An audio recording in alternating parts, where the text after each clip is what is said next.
Ano po yan, Ginoong Pangulo? Pagsang-ayon ba ang karamihan o ng pinakamaingay o matatalino sa ating bansa? Okay lang. Pag hindi sila sang-ayon, hindi na okay. Bugbog. Okay, magandang araw po sa inyo lahat and welcome po dito sa ating YouTube Tabunan PH channel mga kababayan. And nandito naman po tayo para sa ating panibagong reaction video ngayon. Ngayon po ay June 10, 2025 at expect natin mga kababayan, ito po ang unang araw ng impeachment trial ni Vice President Sara Duterte kasi kagabi mga kababayan nanumpa na si Senator Chis Escudero bilang presiding officer mga kababayan at ngayong araw ina-expect natin na yung ibang mga senador ay manunumpa na rin bilang senator judges. Okay, anong pag-usapan natin ngayon mga kababayan? Ako, bago nanumpa si Senator Chis Escudero mga kababayan, bumanat pa ito o walang matapang na binanatan itong mga kongresista at itong si Bishop Socrates Villegas at ang CBCP mga kababayan. Okay? Anyway, ito pakinggan natin. Ako mga kababayan, marami akong kakilalang mga pare. At the same time, yung mga kakilala kong mga pare, kilala din nila itong si Bishop Socrates Villegas mga kababayan. And to be fair, mabait naman talaga itong si Socrates Villegas mga kababayan. Okay? So hindi lang sa on screen, at the same time yung personality nga ni Socrates Villegas, hindi ko pa ito na-meet siya, pero yun nga, yung mga kaibigan kong mga pare, nagsasabi na na-meet nila ito, nakasama nila ito, sabi nila na mabait talaga. Yung personality niya, ano talaga. Okay? Pero ito nga ngayon mga kababayan, kasi kahapon naglabas ng statement itong si Socrates Villegas at itong si CBCP mga kababayan patungkol sa paninindigan nila dyan sa impeachment trial ni Vice President Sara Duterte. Okay? At binanata nila itong Senate. Kaya ito na naman si Chis Escudero, sumagot naman mga kababayan. Okay? So ito, pakinggan muna natin bago tayo pumunta doon kay Chis Escudero mga kababayan. Pakinggan muna natin ito, tingnan muna natin itong sinasabi ni Bishop Socrates Villegas at ng CBCP mga kababayan. Okay? And then station kayo hanggang sa huli kasi pag-usapan natin ito kung ano yung tingin natin ang punto dito ni Chis Escudero mga kababayan at bakit niya binanatan ito. Okay? By the way, bago natin i-play mga kababayan, paki-like and share po ng videos natin and then paki-subscribe na rin po sa ating channel. Of course, sa lahat ng nakapag-subscribe na, maraming salamat po sa inyong lahat. Of course, palakpakan tayo dyan. Okay, ito, umpisa na natin mga kababayan. Kung gusto nila hanggang gabi pa. Lingayen Dagupan Archbishop Socrates Villegas for his part says delaying the trial or aborting it to suppress the truth is a sin and a form of robbery. Basahin yung mga kababayan. Yan, is a sin. Delaying the impeachment trial. Okay, is a sin. The academe also making its voice heard. Ateneo and UST are among the latest universities to join calls for the Senate to begin the trial immediately. The Ateneo School said holding public officials accountable for their actions should not be put aside on mere technicalities and what it called self-serving maneuverings. The University of Santo Tomas meanwhile called on lawmakers to respect the Constitution and fulfill their duty. Meanwhile, one of the framers of the Constitution di ba? Mga kababayan, yan. Kasi nga, sumali na dito. Sumali na dito ang iba't ibang mga grupo at ibang institusyon. Ito nga, yung CBCP, si Socrates Villegas, naglabas na nilang kanilang statement. Yung statement pa nga ni Socrates Villegas is a sin, mga kababayan, ang pag-suppress. Tanong natin, sino-press ba ng Senate yung truth, mga kababayan, sa pagkaantala or pagka-delay ng impeachment trial. Sino ba nag-delay ng impeachment trial? Yung Senate ba or yung Congress? Tanong natin. O, sagot kayo dyan. Comment kayo dyan, mga kababayan, ha? Kasi may statement din si Chis Escudero diyan, mga kababayan, dati pa, at si Senator Alan Peter Cayetano, na kung saan yung transmit nilang impeachment complaint ay yung pang-apat. Yung first, December 4 pa na submit dyan sa Congress, mga kababayan, pero inupuan ng mga kongresista ng ilang buwan. Hindi nga pinansin. Ang pinansin ay yung sinubmit ng February 5, which is yung pang-apat na impeachment complaint. Okay? So, sino ngayon ang nagdi-delay ng process? Okay? Pero yun nga, tanong natin, ang pagka-delay ba ng process na impeachment ay suppression ba ng truth? Okay, comment nyo dyan, mga kababayan. At ito, pangalawang tanong, kung nasuppress dito sa Senate, wala na bang ibang paraan para maipalabas yung truth? Kung nagka-issue dito sa technicality, which is yun yung sabi ng mga ibang institusyon, lalo ng Ateneo, UST, wala na bang ibang paraan para panagutin itong si Vice President Sara Duterte? Kasi ang sagot yan, mga kababayan, meron.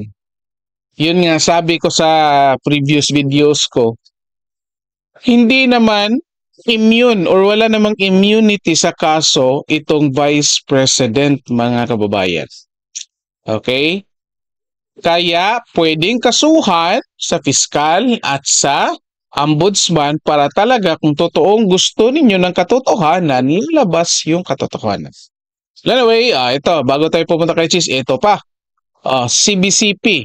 Oy, ito. Bakit na move muna natin. Ayan. Okay.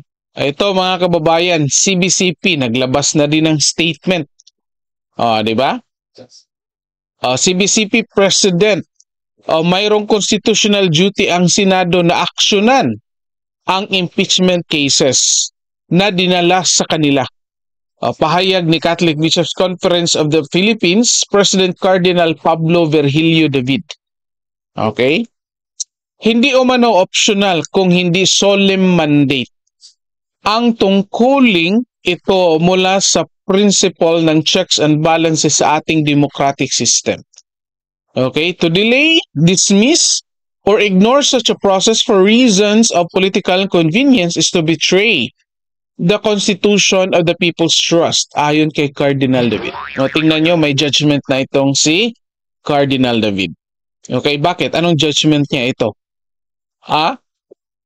To delay, dismiss, or ignore such a process for reasons of political convenience. Nasaan yung political convenience na sinasabi niya? Anong ebidensya ang may papakita niya ng political convenience? Dito nga sa atin, nagko-comment tayo, opinion lang yung ginagamit natin. Based doon sa mga, wala nga tayong karamihan nga sinasabi natin, wala tayong ebidensya, di ba? Of course, wala nakikinig sa atin kasi hindi naman tayo bishop. Hindi naman tayo kilalang tao. Di ba? Pero ito, bishop, presidente ng CBCP, most likely maraming maniniwala dito. Pero well, anyway, gusto ng CBCP na ipagpatuloy.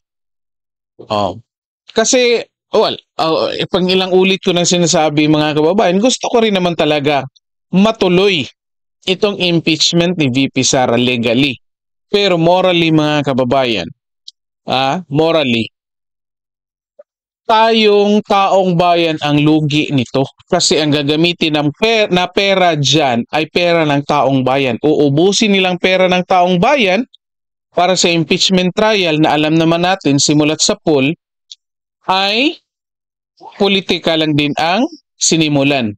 At pera din ng taong bayan ang ginamit para bayaran yung mga kongresistang pumirma at the same time pera din ng taong bayan ang ginamit or ang gagamitin sa pag-release ng mga in-insert na project doon sa GAA 2025 by the time mag-umpisa na yung impeachment trial, kasi yan yung pinangako ni Martin Romualdez sa mga pumirma. So ngayon, balikan ninyo, 125 million yung hinahanap ninyo na kung saan hindi naman pwedeng ilabas ang detalye noon. Pero i-allow nyo ito, mas malaki pang, posibleng mas malaki pang mawawala sa taong bayan dahil lang dyan sa pinupush ninyong impeachment. Kaya nga again, uulitin ko, legally gusto kong matuloy yung impeachment trial kasi para magkaalaman na lahat, magkabulgara na. Pero morally, sinasabi ng konsensya ko mga kababayan na lugi ang taong bayan. Kasi nga mauubos ang pera ng taong bayan or pondo ng taong bayan sa pangbabayad dyan sa mga kongresista at pag-release ng mga hindi naman or mga in-insert na projects na hindi naman priority. Ito, anong banat dito ni Chis Escudero sa mga grupo na ito? Ito, and again, unfortunately, again, I'm a Catholic, mga kababayan. Malaki pa rin respeto ko sa CBCP at kay Socrates Villegas. For this time, yung kanilang opinion, hindi lang ako sang-ayon, mga kababayan, kasi ang tinitignan ko ay dalawang sides, yung epekto nito sa gagawing impeachment. Okay? Well, probably ang nakikita lang siguro ng mga pari na ito ay yung pagpapanagot kay VP Sara. Of course, panawagan din natin yan kasi nga gusto natin maintindihan. Di ba? Yung mga banat ng mga kongresista kay VP Sara. At walang ibang makapag-explain yan kundi si VP Sara lang. Okay? Pero ito,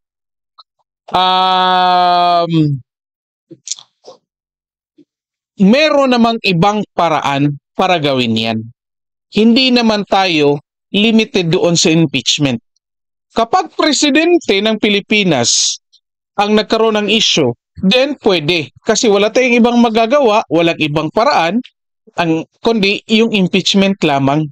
Kasi mayroong immunity yung presidente ng Pilipinas, hindi mo siya pwedeng kasuhan. Okay? Ito, punta tayo dito kay Senator Chis Escudero, mga kababayan. Pakinggan natin itong sinasabi niya.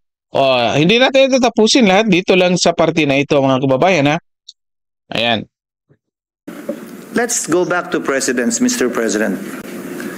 3 lamang na impeachment complaint ang naitawid ng Kongreso patungo sa Senado na inabutan ko na matapos ang 1987 Constitution. 3 po lamang.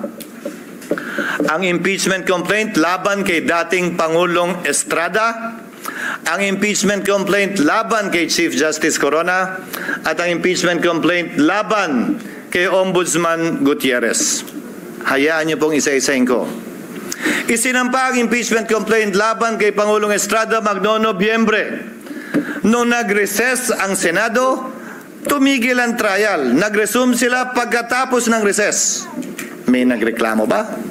May nagsabing, uy, fortuit Yan ang president ng Senado. Nung nag-trial at hindi binuksan ang second envelope, yun yung maalala, nag-walk out ang prosecutors, hindi na bumalik. Anong ginawa ng Senado? Wala ng prosecutor, wala ng interesado, dinismiss forthwith yung impeachment complaint. Ganun din, mga kababayan. Kasi nga, sa ilang videos ko, sabi ko sa inyo, mga kababayan, ang technique kasi dito ng mga, lalo na dito sa prosecutors ng impeachment trial ni VP Sara, mga kababayan, gusto nilang pabuksan yung bank account. Gusto nila pabuksan yung bank account ni Vice President Sara Duterte. Yan yung plano nila dati pa. Si Franz Castro nga nagsabi, si sino pa? Si Gabriela Representative Arlene Brosas, yan yung mga sinasabi na pabuksan nila yung bank account ni Vice President Sara Duterte. Sinasabi ko sa inyo, ginawa na yan nila sa time ni President Joseph Estrada, mga kababayan. Kasi nga meron tayong batas na yung bangko hindi pwede magbukas ng account, kundi hindi magbukas ng account tuloy, sir. Hindi pwedeng magbukas ng account ng ibang tao, kundi yung tao lang, yung owner lang ng account. So kung gusto niyang i-open in public, decision niya yan, walang ibang makapag-decide para sa kanya. 'Di ba? I think yan yung batas. Hindi tayo abogado, mga kababayan, pero sa pagkakaalam natin, ganyan yung batas. No, protection po yan sa mga tao. Hindi pwede mag-file ka ng impeachment at pabuksan mo yung bank account mo. Kasi na magiging fishing expedition yan. And sapagkat natatandaan ko, kasi sumubaybay din ako, mga kababayan, kahit high school pa lang ako ng time na iyon, sa impeachment ni Vice President Estrada, ganun din na nangyari, naging fishing expedition din na kung saan ni-request ng prosecutors na pabuksan yung bank account or yung sinasabi nilang envelope na kung saan ang laman nun ay bank details ng President Joseph Estrada. At yun na nga, yung nag-decide ang Senate na hindi pabuksan, ayun nga, nag-walk out yung mga tao.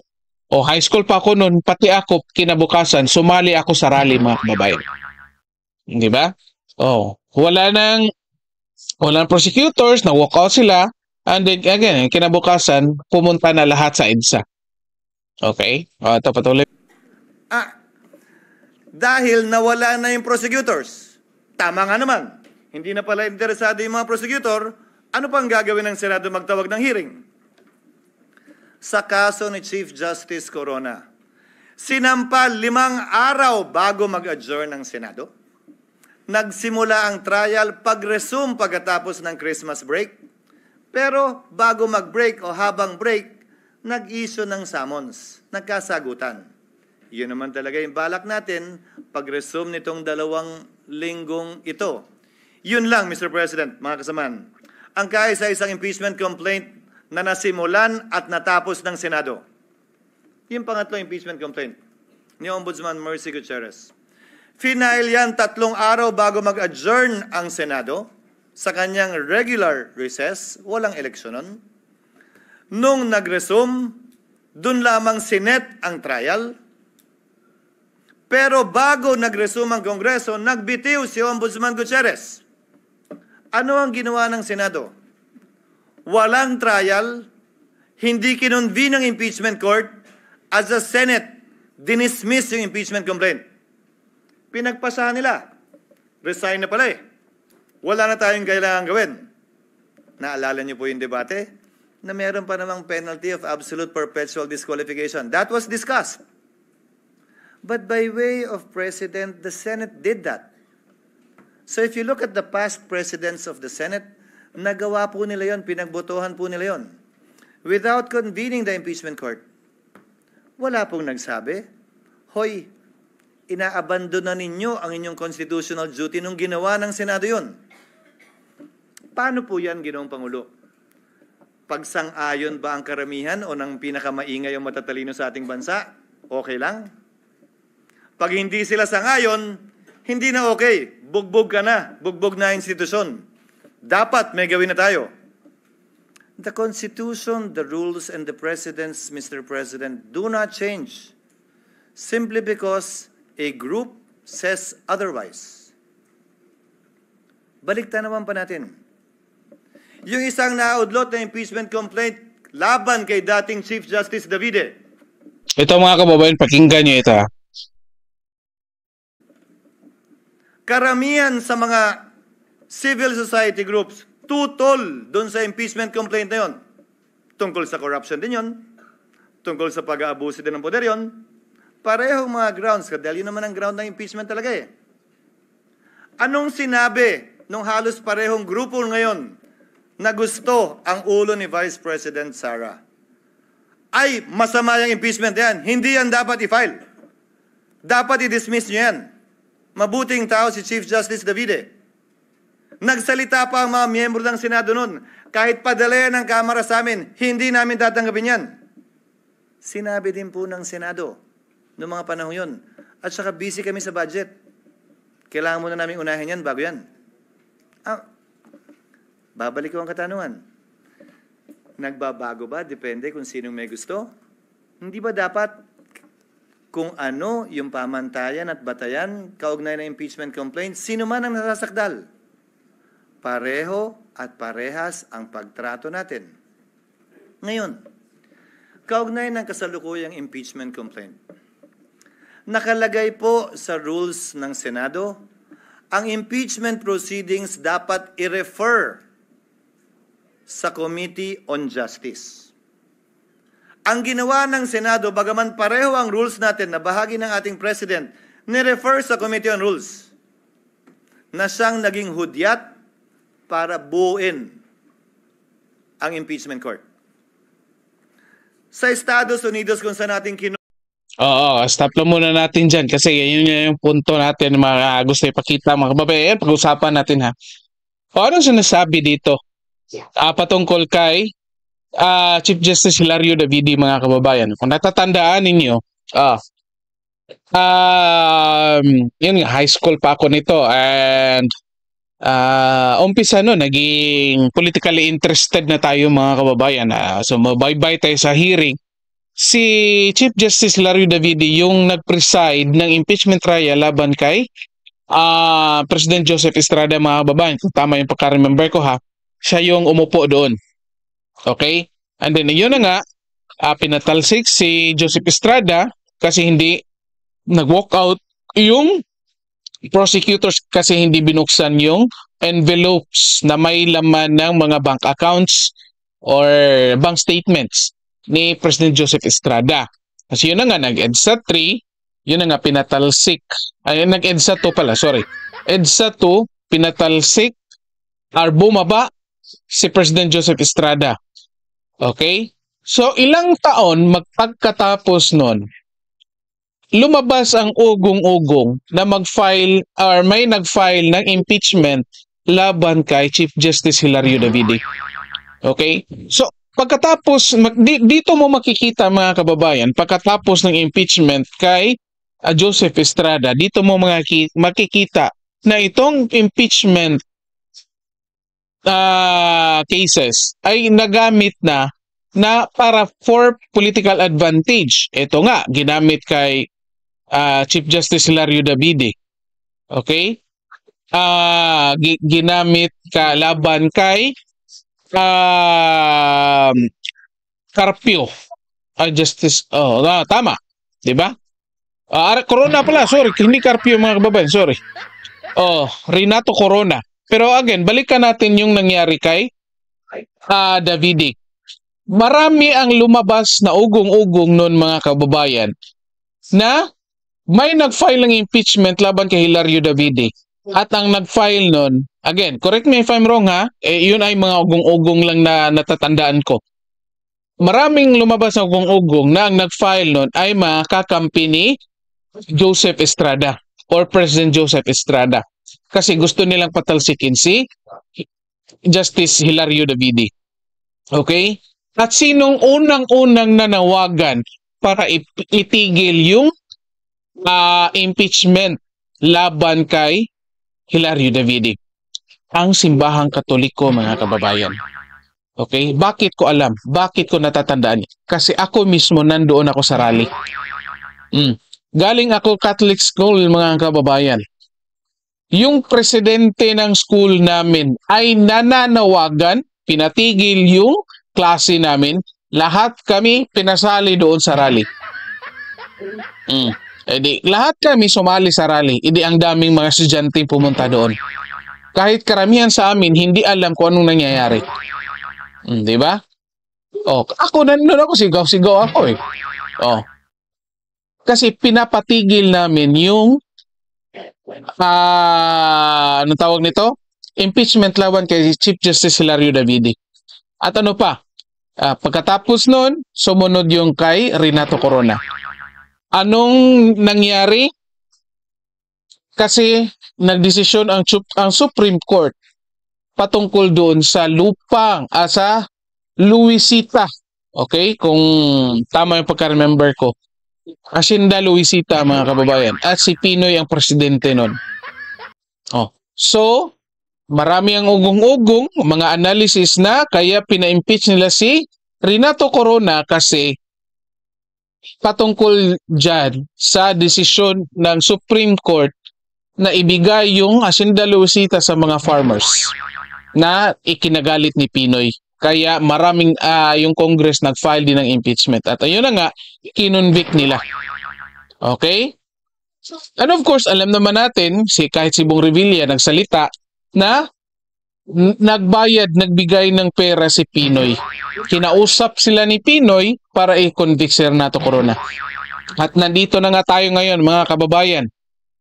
Okay? Sinasabi ni Chis Escudero na sa impeachment ngayon laban kay VP Sara, ang ingay-ingay ng Simbahang Katoliko, ng CBCP, at ng ibang bishops at ng ibang pari na gusto nilang ipagpatuloy itong impeachment trial. Diba? Kahit alam naman natin, medyo malabo na kahit ituloy. At yung kaso mismo, mga kababayan, ito nga sinasabi ni Chis, bakit sa time ni Hilario Davide ang ingay-ingay ninyong itigil yan? Pero ngayon, dito kay Vice President, ang ingay-ingay ninyong gustong ituloy yan. Kasi ayaw ninyo sa mga Duterte at gusto ninyo sa mga Hilario Davide, gusto niyo sa mga Davide. Yan yung pinapalabas dito ni Chis Escudero. Kasi gusto ni Chis, mga kababayan, na dapat fair. Sinubmit kasi yung impeachment complaint last day ng sesyon ng Senate. Of course, hindi nila mai-entertain yan.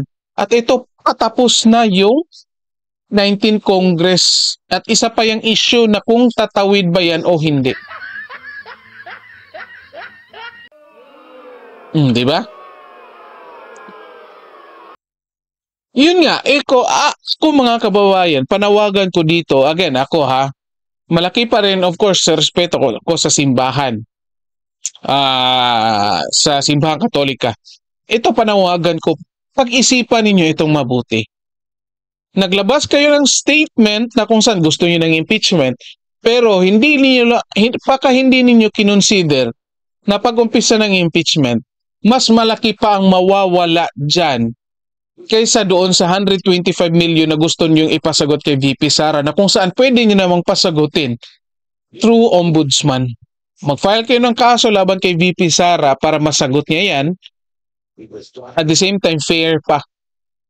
Kaysa naman paumpisahan niyo yung impeachment, which is naumpisahan na nga, pero ang kapalit niyan ay ang pagbabayad, pagre-release ni Martin Romualdez ng pera ng taong bayan para sa mga kongresistang pumirma, at the same time, pag-release ng budget para doon sa mga in-insert nilang projects na hindi naman priority ng government. Well, anyway, dito na lang po muna tayo. Paki-like po and share ng videos natin, and then paki-subscribe na rin po sa ating channel. Okay, so maraming salamat sa lahat at magandang araw po sa inyo.